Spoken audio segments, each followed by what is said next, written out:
திமுக ஆட்சி வந்து விட்டாலே கோயில்களில் கூட்டத்தை கட்டுப்படுத்த முடியாது.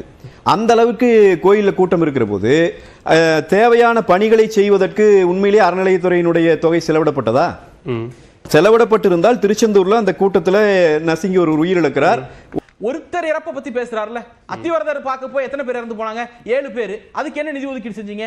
அது வந்து முற்று முழுதான நிர்வாக தோல்வி அப்படிங்கிறது முதல்ல ஒத்துக்கிறாங்களா அப்படிங்கிற கேள்வியும் இருக்கு. இவையெல்லாம் என்னுடைய நினைவிலே இருக்கிற செய்தியாகவே நான் பதிவு செய்கிறேன். எனக்கு இது படித்து வந்து டேட்டா படிக்கிற பழக்கம் இல்லை.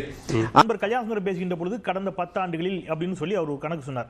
நம்ம நீங்க குறிப்பு வச்சுட்டு பேசுறது இல்லைனா குறிப்பு ஏன் வச்சுக்கிறோம்னா எந்த தகவல் பிழையா கூட ஆடக்கூடாதுங்கிறதுக்காக நம்ம ஆண்டோட சொல்றோம். நாங்கள் 20,000 கோடியை அதிகமாக கல்விக்கு ஒதுக்கி இருக்கிறோம். பிரச்சனையை சதி செயல் என்று சொன்னதே அதைத்தான். ஒதுக்கி இருக்கிறீர்கள், அதை பயன்படுத்தவில்லை. நீங்கள் பட்ஜெட்ல மட்டும் காட்டிட்டு இருக்கிறீங்க. அதை பயன்படுத்துவதாக இருந்தால் நீங்கள் வேற எந்த துறையிலும் இருந்து பணம் எடுக்க வேண்டிய தேவையில்லை. சொன்னாங்களா அந்த 20,000 கோடிங்கிறது ஒரு சதி அப்படின்னுட்டு. நான் என்ன சொல்றேன், 41 கல்லூரிகளை உறுப்பு கல்லூரிகளை வந்து அரசு கல்லூரிகளை மாத்திர முடிவை அவர் எடுத்தார். நான் மறுக்கல, அது அப்பவே தான் நானே சொன்னேன். அதை திருப்பி அவங்க சொல்லிட்டு நான் தான் சொல்லிட்டேனே. ஆனால் அந்த முடிவை மட்டும் தான் எடுத்தார், பேர் மட்டும் தான் வச்சாரு. சோறு இந்த கவர்மெண்ட் அந்த பிறகு தான் போட்டுச்சு, சோறு இந்த கவர்மெண்ட் அந்த பிறகு தான் வச்சுது. உதாரணத்துக்கு நிதி ஒதுக்கீடு பண்ணாதான் அது அரசு கல்லூரியா மாறும்.